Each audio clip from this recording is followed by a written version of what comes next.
여러분에게 질문 하나를 해보며 시작을 해보려고 합니다. 이런 질문입니다. 나는 지금까지 착하게 살아왔다.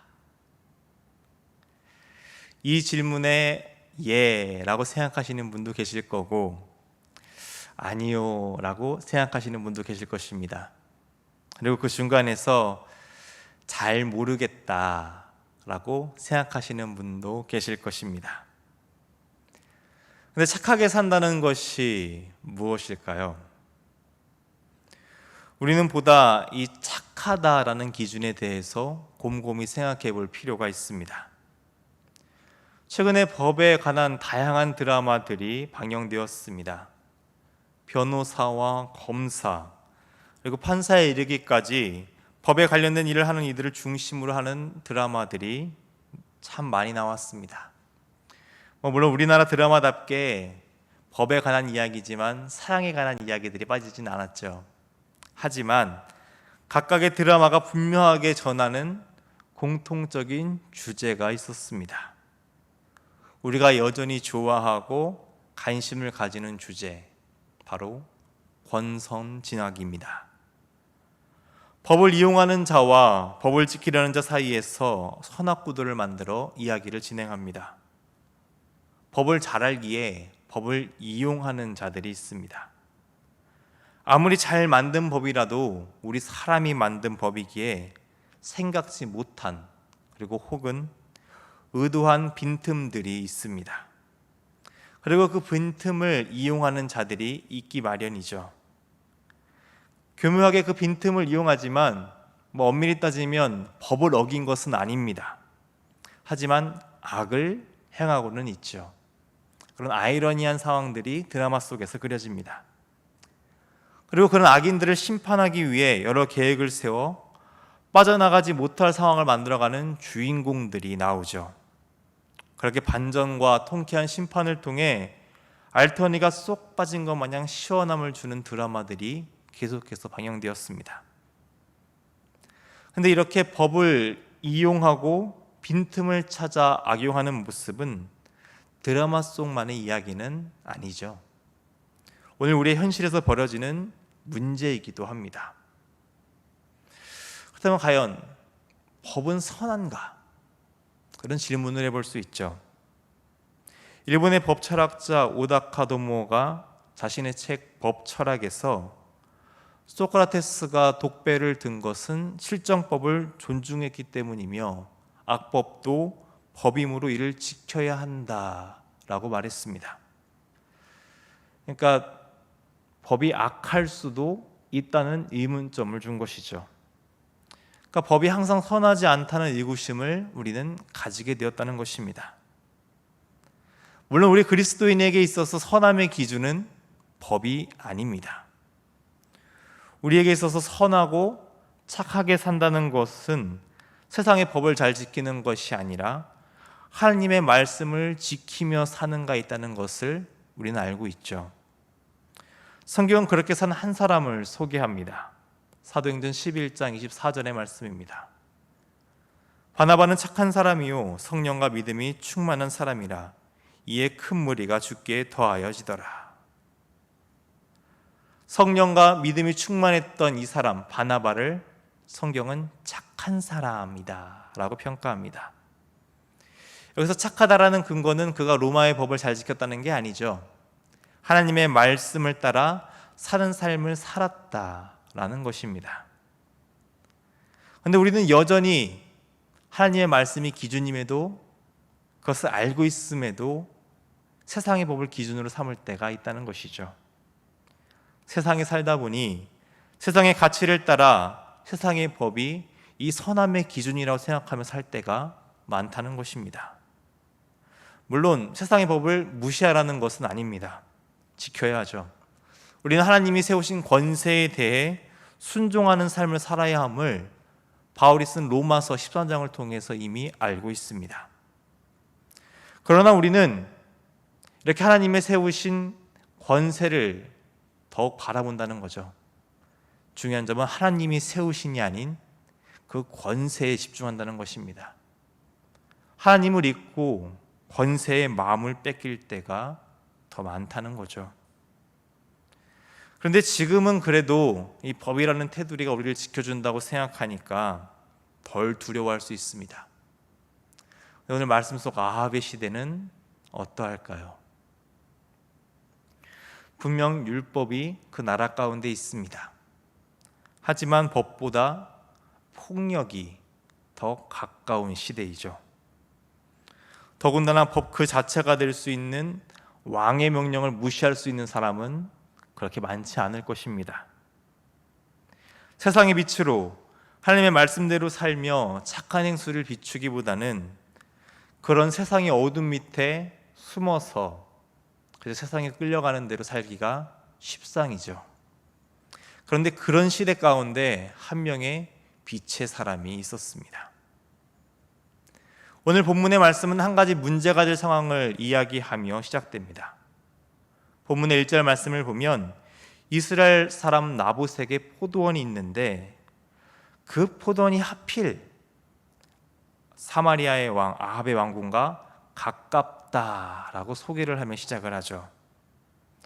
그러니까 왕궁에서 저 포도원을 보니 아합의 마음이 요동쳤습니다. 가지고 싶다. 포도원이 아니라 내가 원하는 채소밭을 했으면 참 좋을 것 같은데 라는 마음이 있었던 것입니다. 그런데 이것은 아합 왕의 마음뿐은 아닐 것입니다. 왕들이 세워지고 나면 하나님께서는 분명 이런 문제가 생길 것을 알고 계셨습니다. 사무엘상 8장 14절의 말씀입니다. 그가 또 너희의 밭과 포도원과 감람원에서 제일 좋은 것을 가져다가 자기 신하들에게 줄 것이며, 왕이 그 나라 가운데 생기게 되면 제일 좋은 땅이 빼앗길 수 있을 것이다 라고 말씀하신 것이죠. 그것이 세상의 가치이기 때문입니다.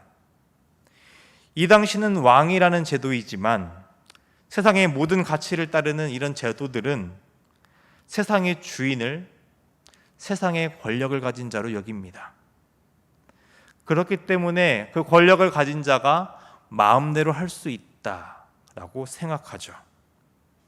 아합의 시대는 왕이라는 제도로, 그리고 지금은 더욱 세련되어진 민주주의라는 정치 제도를 통해 그렇게 자기들 소견에 옳은 대로 행동하는 것이 마땅하다라고 생각합니다. 그러니 지금 나봇이 마주하는 상황은 세상의 가치가 지배하는 그곳에서 그 어디라도 시대를 초월해서 만날 수밖에 없는 문제라는 것이죠. 그렇다면 오늘 말씀의 앞부분에서 아합이 보여주는 행동은 과연 악할까? 그런 궁금점을 가질 수 있습니다. 악한 왕의 모습일까? 성경이 말하는 대로 아합 왕은 계속해서 악한 모습을 보였을까? 오늘 본문 2절의 말씀을 보겠습니다. 아합이 나봇에게 말하여 이르되 내 포도원이 내 왕궁 곁에 가까이 있으니 내게 주어 채소밭을 삼게 하라. 내가 그 대신에 그보다 더 아름다운 포도원을 내게 줄 것이요 만일 내가 좋게 여기면 그 값을 돈으로 내게 주리라.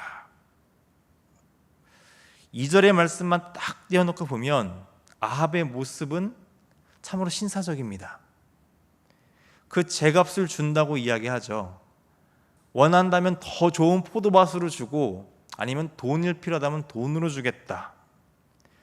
마치 지금 우리가 살고 있는 시대에서 부동산 거래를 하는 것을 보듯 정중하게 자신의 요구를 하고 그에 합당한 가치를 제시하고 있습니다.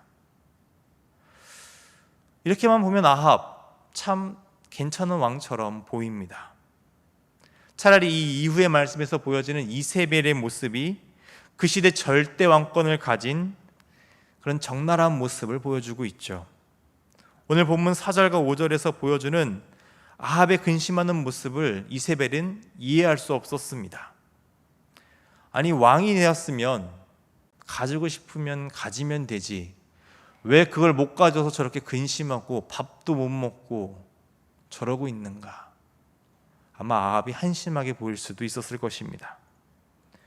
가지고 싶으면 가지면 되는 것이 왕의 권리인데 왜 고작 그 포도원 때문에 근심하고 있는지 이세벨이 가서 묻죠. 그리고 그 해결책을 제시합니다. 그래도 이스라엘 나라는 나라의 전통과 가치가 있기 때문에 대놓고 나봇의 포도원을 뺏지는 않습니다. 하지만 더 악한 계략을 사용하죠.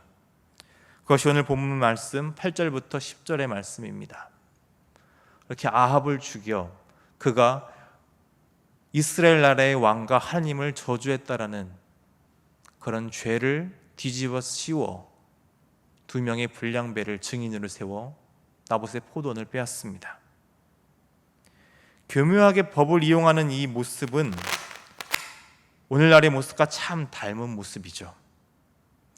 이세벨은 그렇게 왕은 모든 것을 가진 자이니 당연히 왕이 아합이 가져야 한다고 생각하며 거침없이 그렇게 악을 행합니다.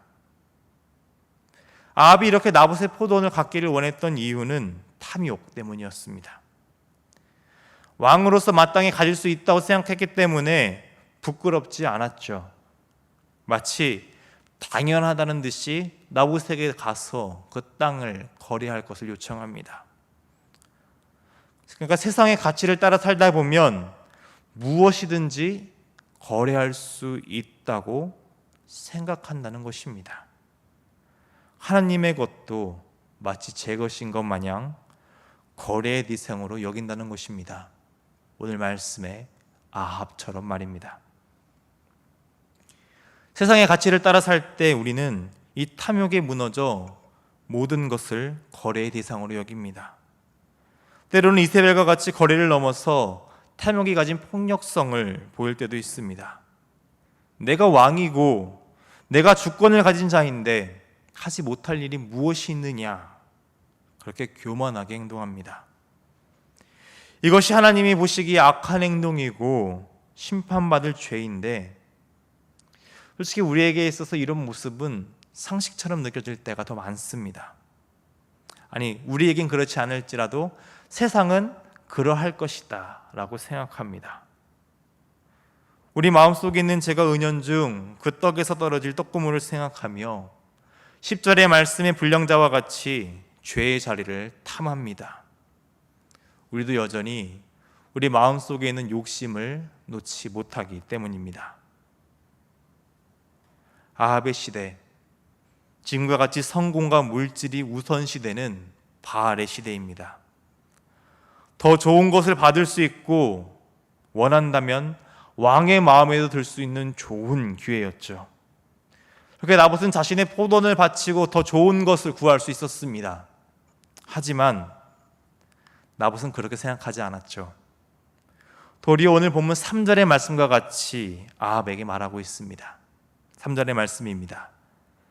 나봇이 아합에게 말하되 내 조상의 유산을 왕에게 주기를 여호와께서 금하실지로다 하니. 나봇은 시대의 흐름에 휩쓸려 물질을 바알로 섬기는 삶을 살지 않았던 것입니다. 그의 마음에는 욕심이 아니라 다른 것으로 가득했습니다. 바로 하나님 나라의 가치입니다. 하나님께서는 이스라엘 백성에게 명령하신 말씀이 있습니다. 레위기 25장 23절의 말씀입니다. 토지를 영구히 팔지 말 것은 토지는 다 내 것임이니라. 너희는 거류민이요 동거하는 자로서 나와 함께 있느니라. 이 말씀은 토지에 관한 말씀입니다. 하나님께서 분명히 땅은 다 누구의 것이다? 하나님의 것이다 라고 말씀하셨습니다. 하나님 나라에서 토지란 하나님께서 그분의 백성에게 살도록 허락하신 땅입니다.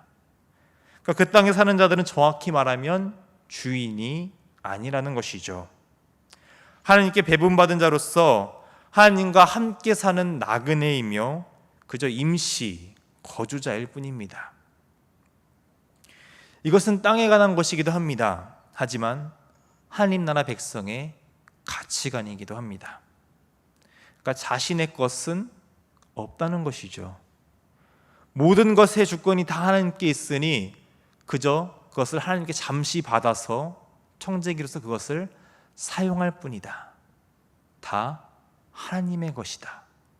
그런 고백이 이 가치관 속에 있다는 것입니다. 앞서 토지에 관한 율법은 레위기 25장의 말씀 속에 있습니다. 25장은 희년에 관한 말씀이 담겨져 있는 율법의 책이죠. 모든 것이 하나님의 것이고 인간의 소유가 아니기에 땅도 사람도 하나님의 때가 되면 하나님의 뜻에 따라 희년을 경험하게 된다라는 것이 레위기 25장에 전하는 메시지입니다. 안식년과 희년을 지키는 것은 모든 것이 하나님의 것이기에 자신의 소유라는 그 욕심을 버리고 하나님의 주권에 따라 모든 것이 하나님의 것임을 인정하는 삶을 살겠다라는 그런 삶의 고백이죠. 지금 나봇이 그 말씀으로 충만했습니다. 하나님 나라의 가치에 따라 자신의 삶을 맞추어 갔습니다. 그러니 더 욕심내지 않았던 것입니다. 더 가지려고 하지 않았던 것이죠. 하나님께서 자신에게 맡기신 이 포도원을 더 아름답게 가꾸는 것이 하나님 앞에서의 바른 삶이라고 여겼습니다. 비록 지금은 자신의 이름을 딴 포도원이지만 이것은 잠시 하나님의 것을 내가 맡아둔 것이지 자신의 것이라고 이 땅의 주인은 나라고 생각하지 않았던 것이죠. 이렇게 나봇은 하나님의 나라를 살아가며 하나님 나라의 가치를 따르는 자였습니다. 그렇기 때문에 지금 이스라엘의 왕 아합에게도 당당하게 말할 수 있었던 것입니다. 아무리 아합이라 할지라도 이렇게 하나님의 말씀으로 한다면 하나님을 두려워하여 하나님 나라의 가치를 인정할 줄 알았던 것이죠. 그런 믿음이 나봇에게 있었던 것입니다. 세상의 이익을 가져다 줄 것이라는 수많은 유혹이 우리에게도 찾아옵니다. 아니, 우리에게 있는 그 모든 것들이 우리의 소유다라고 세상은 말합니다. 내 수고로 모은 것이니 내 것이다 라고 이야기하죠. 그러니 욕심이 생깁니다. 우리가 더 노력하면, 더 수고하면 더 많이 모아 내 것이 더 늘어갈 수 있다고 생각합니다. 어느새 세상의 바알을 따라 우리의 것이라는, 우리의 소유라는 착각을 하면서 살아간다는 것입니다. 그러니 더 가지지 못하거나 자신의 뜻대로 안 된다면 오늘 본문의 4절의 말씀과 같이 그 아합의 모습과 같이 근심하고 답답해합니다. 그리고 자신의 욕심을 따라 그 탐욕을 채우면 마음이 즐겁습니다. 이런 상황 속에서 나봇과 같이 하나님의 뜻을 온전히 구하는 것은 쉽지 않았을 것입니다. 그러나 나봇은 그 쉽지 않은 삶을 살아냈습니다. 시대의 흐름에 휩쓸리지 않았습니다. 하나님 나라의 가치를 따라 살며 그 시대 속에서 빛의 사람으로 살다가 그 빛의 사람으로 산다는 이유로 죽었습니다. 마치 그것이 하나님의 사람으로서 당연히 살아야 할 삶의 모습인 것처럼 말입니다. 이미 나봇은 아합과 이세벨에 의해 수많은 하나님의 사람이 죽는 것을 보았을 것입니다. 하나님 나라의 가시대로 사는 삶이 오히려 손해를 보고 죽음을 맞이할 수 있다는 것을 그의 삶 속에서 수없이 마주했을 것입니다. 그러나 나봇은 흔들리지 않고 하나님께서 원치 않으실 것이다 라고 감히 아합에게 이야기한 것이죠. 어떻게 나봇이 이럴 수 있었을까요? 아마도 엘리야가 갈멜산에서 선포했던 말씀이 그의 삶의 가치를 하나님의 나라를 붙잡는 삶을 사는 것이 당연한 거구나, 이것이 하나님 나라 백성의 삶이구나 라는 것을 살게 했을 것입니다. 그 말씀이 열왕기상 18장 21절의 말씀입니다. 엘리야가 모든 백성에게 가까이 나아가 이르되 너희가 어느 때까지 둘 사이에서 머뭇머뭇하려느냐? 여호와가 만일 하나님이면 그를 따르고 바알이 만일 하나님이면 그를 따를지니라 하니 백성이 말 한마디도 대답하지 아니하는지라. 그 당시 많은 사람들이 이렇게 머뭇머뭇거렸습니다. 하나님을 하나님으로 따른다는 것, 위태로운 삶이었죠. 그것을 감히 아합 앞에서 말할 수 있는 사람들은 많지 않았을 것입니다. 근데 나봇은 그 모든 놀라운 역사를 경험하고 하나님께 예배하는 삶, 하나님의 말씀을 따라 사는 삶을 경험한 이후 이제 둘 사이에서 머뭇거리는 삶이 아니라 당당히 하나님을 따르는 삶을 살아갔던 것입니다. 오늘 우리도 이제 더 이상 이 둘 사이에서 머뭇거리는 삶을 멈춰야 합니다. 빛의 자녀라면, 빛의 사람이라면 빛으로 나아가야 한다는 것입니다. 우리 예수님께서 이 땅에 오셨을 때 은혜의 해, 즉 희년을 선포하시며 가장 먼저 말씀하신 것이 마가복음 1장 15절의 말씀입니다. 이르시되 때가 찼고 하나님의 나라가 가까이 왔으니 회개하고 복음을 믿으라 하시더라. 예수님께서는 하나님의 나라를 선포하셨습니다. 그리고 이 땅에 살면서 하나님 나라의 가치를 따르는 삶이 어떤 삶인지 계속해서 가르치셨습니다. 그리고 사도행전 1장 3절을 보면 죽으시고 부활하신 이후 제자들과 함께 하시면서도 그 마지막까지 하나님 나라에 관한 말씀을, 하나님 나라의 일을 선포하셨습니다. 그러니까 주님께서는 빛의 자녀가 어떻게 살아야 하는지 그 삶의 방법을 이 땅에 처음 오셔서 그 사역을 시작하셨을 때부터 그리고 하나님 나라에 올라가시는 그 순간까지 계속해서 가르치셨다는 것입니다. 하나님 나라의 가치를 따르는 자가 될 수 있도록 말씀이신 예수님께서 이 땅에 오셔서 삶으로 보여주셨습니다. 그리고 우리 삶의 중심에 하나님의 말씀을 두고 사는 삶을 직접 보여주셨고 그 삶을 살아낼 수 있도록 도우셨습니다. 그리고 제자가 된 우리에게 그 삶을 살 수 있다고 성령 하나님께서 언제나 우리와 함께 하시며 그 삶을 살아낼 수 있도록 도우시겠다고 약속하셨습니다. 오늘 우리의 삶은 세상의 가치를 따르는 사는 삶이 아니라 하나님 나라의 가치를 따르는 삶이 되어야 한다고 선포하셨던 것입니다. 그러니 오늘 우리는 세상의 탐욕으로 우리의 마음을 가득 채우는 것을 중단해야 합니다. 물론 어려울 것입니다. 마약과 같이 이 탐욕은 우리를 알게 모르게 중독시켜 놓았습니다. 끊어내야 함을 알지만 여전히 탐욕을 놓지 못하고 우리가 우리의 삶의 주인인 것처럼 살아가게 만들고 있습니다.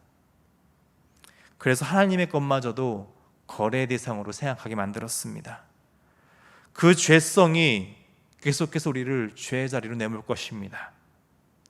힘들 것입니다. 때로는 나봇과 같이 감히 이 세상의 권력과 맞서야 할지도 모릅니다. 죽음 앞에 담대히 서야 될지도 모르죠. 그러나 우리는 그럼에도 담대히 이 말씀의 삶을 살도록 하나님께 고백하며 그 말씀을 붙잡아야 한다는 것입니다. 이 죄의 자리에 있다면 속히 돌이켜야 한다는 것이죠. 계속해서 머뭇거리며 욕심을 탐하는 것이 아니라 겸손히 하나님의 주권을 인정하는 하나님 나라 백성의 삶의 자리로 나아가야 한다는 것입니다. 그렇게 악한 아합마저도 이 심판의 메시지를 듣고 나서는 회개합니다. 그것이 오늘 본문 21장 가장 마지막에 있는 27절의 말씀입니다. 아합이 이 모든 말씀을 들을 때에 그의 옷을 찢고 굵은 배로 몸을 동이고 금식하고 굵은 배에 누우며 또 폴이 죽어 다니더라. 하나님의 심판의 메시지가 들리자 아합은 자신이 잘못했다는 것을 깨닫습니다. 그리고 겸손히 하나님께 나아갑니다. 하나님께서는 아합이 이렇게 하나님 앞에 겸손히 나아가는 모습을 보이자 이 모든 재앙을 아합에 대해 내리지 않으시고 그 아들에 대해 내리시겠다고 재앙을 연기하십니다. 그 악한 아합마저도 회개할 수 있었다면 오늘 우리도 능히 돌이킬 수 있다는 것입니다. 세상의 탐욕이 아닌 하나님의 주권을 인정하는 겸손한 자로서 충만한 자가 될 수 있다는 것입니다. 나봇과 같이 하나님 나라의 가치를 따라 살며 하나님이 우리 삶의 중심이 되는, 삶의 기준이 말씀이 되고 그 말씀을 따라 시대 속에서 하나님의 빛을 전하는 빛의 자녀로 살 수 있다고 오늘 말씀은 전하고 있는 것입니다. 그러니 여러분, 이제 더 이상 머뭇거리지 마시고 우리 마음속에 있는 그 탐욕들, 세상의 가치들, 세상이 옳다고 이야기하는, 그 선한다고 이야기하는 그런 모든 잣들을 내려놓으시기 바랍니다. 그리고 그 안에 나봇과 같이 당당히 하나님의 나라의 가치로 충만히 채우시는 여러분이 되시기를 바랍니다. 이 시대 속에서 그렇게 하나님 나라의 가치를 증거하는 삶을 살아가며 하나님 나라의 백성의 삶을 온전히 살아감으로써 어둠이 가득한 이 시대 속에서 빛의 사람으로 하나님의 빛을 전하는 여러분이 되시기를 주님의 이름으로 축원합니다. 기도하겠습니다. 우리의 삶의 주관자 되시는 하나님, 우리를 하나님 나라의 백성으로 삼아주시고 하늘 소망을 꿈꾸며 살아가게 하시니 감사합니다. 우리는 이 땅에서 살아가지만 하나님 나라의 백성의 정체성을 가지고 사는 자임을 고백합니다. 세상의 가치를 따라 우리의 마음에 세상의 탐욕을 채우는 삶을 살아가지 않도록 항상 깨어 기도하는 우리가 되게 하여 주옵소서. 겸손히 하나님의 주권을 인정하며 하나님 나라의 가치를 따라 사는 자가 될 수 있도록 우리 안에 하나님의 말씀으로 충만케 하여 주옵소서. 그래서 우리의 삶의 중심이 말씀이 되고 우리의 삶의 기준이 하나님의 뜻이 되어 이 시대의 탐욕을 거슬러 겸손히 하나님의 빛을 전하는 빛의 자녀로 살아가게 하여 주옵소서.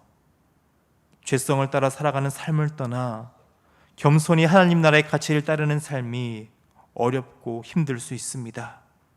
그러나 우리와 함께 하시고 빛의 자녀로 살게 하시는 성령 하나님을 의지하며 그 길을 담대히 걷겠사오니 말씀을 따라 하나님의 백성의 삶을 살 수 있는 우리 모두가 될 수 있도록 능력의 팔로 붙들어 주시옵시고 성령 하나님께서 그 모든 길 가운데 인도하여 주시고 지켜 주시옵소서. 사랑이 많으신 우리 주님 예수님의 이름으로 기도드립니다. 아멘.